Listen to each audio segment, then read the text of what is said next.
Et on avait tous fait des confits de fruits, et donc à la fin on regarde nos résultats, on a des résultats à peu près équivalents, et pour autant, quand on regarde nos recettes, on n'a pas du tout les mêmes quantités de pectine, on a à peu près les mêmes quantités de purée de fruits, mais pas du tout les mêmes quantités de pectine, et on se dit, mais comment c'est possible qu'on ait les mêmes résultats?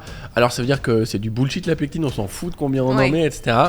Donc il faut trouver, et j'ai trouvé ça passionnant, en fait, l'idée c'est en fonction de qui vous êtes et de votre tolérance au sucre, d'aller trouver la quantité de pectine minimale pour pas avoir de goût de pectine et que ce soit vraiment gustativement pur, mais en même temps suffisamment pour que vous n'ayez pas besoin de faire bouillir ça trop longtemps et qu'on concentre trop les sucres et que ce soit trop sucré. En fait, c'est cool de comprendre ce qu'on fait, de savoir que si on surcuit un peu, c'est pas grave, que ça veut juste dire qu'il y aura un petit peu plus de sucre.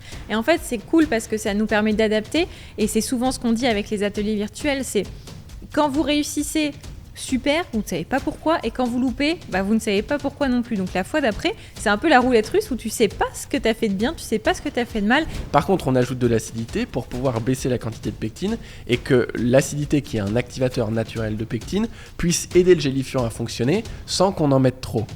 Alors là, t'as les yeux, en tout cas quand ça t'intéresse. Bonjour à tous. Hello. Bonjour chérie. Hello, ça va? Ouais, très bien. On va parler de quelque chose de cool aujourd'hui. On va avoir un sujet 100% pâtisserie où on va pouvoir vous aider sur un sujet qui est le confit. Alors, on va essayer de faire plein de vidéos comme ça. Vous pouvez dès maintenant, si vous avez des idées, nous dire dans les commentaires quel est le prochain sujet purement pâtisserie technique que vous voudriez qu'on aborde.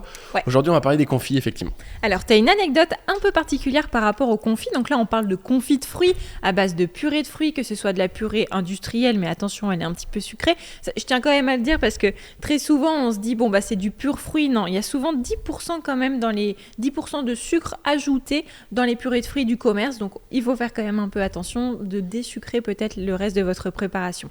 Donc, on parle de confit de fruits, que ce soit à base de purée industrielle ou bien de purée faite maison, où vous prenez des fruits et vous les mixez. Et tu as une anecdote du coup un peu rigolote par rapport à ça, lorsque tu étais au meilleur pâtissier. Ouais, alors moi ça m'a passionné, peut-être ça va pas passionner tout le monde, mais moi j'aime beaucoup le côté chimique et c'est sur ça qu'on a basé tous les ateliers virtuels. Exact, donc scientifique, donc là ça va être vraiment basé science à fond. J'espère que ça va vous plaire. Prenez des notes à la maison. On va faire aucune rétention d'informations, on va dire exactement les mêmes choses que ce qu'on dit dans les ateliers virtuels. Donc ces vidéos vont être l'opportunité pour vous gratuitement de pouvoir accéder exactement à un savoir qui vous permette de développer votre niveau à fond.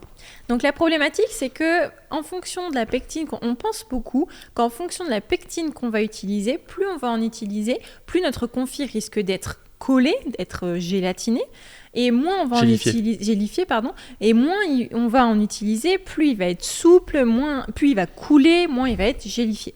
Bon, du coup, c'est un peu vrai, un peu faux.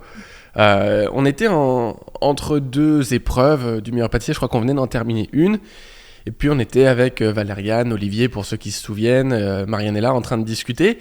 Et parce que c'était, je crois, la semaine sur le fruit, sur la thématique du fruit. Et du Ta semaine préférée, non? La semaine préférée. Je crois que j'ai eu... Non, j'ai peut-être pas eu le tablier sur cette semaine, mais pas loin. Et on avait tous fait des confits de fruits. Et donc, à la fin, on regarde nos résultats. On a des résultats à peu près équivalents. Et pour autant, quand on regarde nos recettes, on n'a pas du tout les mêmes quantités de pectine, on a à peu près les mêmes quantités de purée de fruits, mais pas du tout les mêmes quantités de pectine, et on se dit, mais comment c'est possible qu'on ait les mêmes résultats? Alors ça veut dire que c'est du bullshit la pectine, on s'en fout de combien on en met, etc. Et on est en train d'avoir cette conversation parce que, à vrai dire, on s'en rend peut-être pas compte, mais quand on est dans le meilleur pâtissier, on est relativement naze en pâtisserie. En tout cas, moi à l'époque, j'étais complètement naze en pâtisserie. Il y en a qui ont été bons quand même. Non, il y en a qui ont été bons, mais je veux dire, on comprend pas ce qu'on fait. Ouais. Vous faites des recettes, vous reprenez des recettes. Alors, c'est vrai que dans le meilleur pâtissier, c'est des créations que vous faites, mais c'est à base de recettes de chef que vous allez un petit peu mixer pour faire un gâteau qui vous ressemble au final. Ouais, c'est ça. Et du coup, peut-être à part Ludovic qui lui maîtrisait mieux que nous la pâtisserie dans ma saison, nous on était en roue libre, on suivait des recettes au hasard, on espérait que ça marche. Et Julien aussi, Julien qui était bon. Ouais, Julien très bon. Mais je pense comme nous, il était jeune et il expérimentait des trucs, on reproduisait des recettes mais on comprenait pas exactement ce qu'on faisait. Mais Ludo était professeur de physique-chimie, donc aussi je pense qu'il avait une compréhension différente de la nôtre. Et donc, on a cette conversation et Cyril Lignac passe à côté de nous et nous entend avoir cette conversation sur les confits, les quantités de pectine, etc. Et il se met un peu à se marrer, à rigoler. Du coup, on l'intercepte, on dit qu'est-ce qu'il y a, c'est quoi le problème, pourquoi tu rigoles et tout. Et il dit en fait, si vous vous posez ces questions de quantité de pectine, pourquoi ça gélifie, c'est parce que vous n'avez pas compris comment les choses marchent. Est-ce que vous voulez comprendre comment les choses marchent ? Oui, monsieur, merci. On est là pour ça. Et je trouve que c'est ces moments-là qui font vraiment progresser à l'MP. C'est un peu les moments en dehors des tournages. Il y a aussi d'autres chefs qui viennent, Pierre Hermé, François Perret, j'ai vu tout ça. C'est là que tu apprends vraiment des trucs en dehors. Et à ce moment-là, Cyril Lignac nous explique un truc. Il dit, bon, première chose, c'est qu'il existe plusieurs gélifiants, 3 grandes familles de gélifiants, gélatine, pectine et agar, et que sur les 3, il y en a 2 qui doivent être portés à ébullition pour fonctionner, agar et pectine. La gélatine, il y a juste besoin de la faire fondre au-dessus de, 25-30 degrés, et puis la pectine et l'agar, il faut les porter à 100 degrés pour que ça marche. Il faut même faire attention avec la gélatine, parce que si c'est mis dans un mélange trop chaud, il n'y aura pas vraiment ce pouvoir je crois que c'est au-dessus de 60 degrés ou 70 degrés que ça perd son pouvoir gélifiant. Je vois que les ateliers virtuels, pour nous, sont il y a un moment déjà, mais je crois que c'est autour de ça. Et il nous dit donc, une fois qu'on a compris ça, ça veut dire qu'on doit mettre notre pectine, alors il faut la mettre quand la température du mélange est aux alentours des 60 degrés idéalement, et ensuite il faut la porter à ébullition. Donc une fois qu'on a 60 degrés fumant, vous allez la mettre et surtout vous allez la porter à ébullition. Et il dit, si vous regardez bien vos recettes, je suis sûr que ceux qui ont moins de pectine en quantité, c'est écrit qu'il faut le porter à ébullition 2-3 minutes, et ceux qui en ont plus, c'est écrit porter à ébullition et couper le feu. Et on regarde, effectivement, c'est très vrai, c'est exactement comme ça que c'était. Et il nous explique pourquoi. Il nous dit c'est simple, quand vous portez votre mélange à ébullition et qu'il y a de la pectine dedans, et ben à chaque seconde d'ébullition qui passe, il y a de l'eau qui s'évapore et donc vous êtes en train de concentrer votre quantité de pectine. C'est-à-dire qu'il n'y en a pas foncièrement plus, mais proportionnellement au reste, il y en a de plus en plus puisqu'il y a de moins en moins d'eau. Et du coup, tout ce qui compte à la fin dans votre confit, c'est la proportion de pectine qu'il y a à l'intérieur, c'est pas la quantité de pectine qu'il y a à l'intérieur.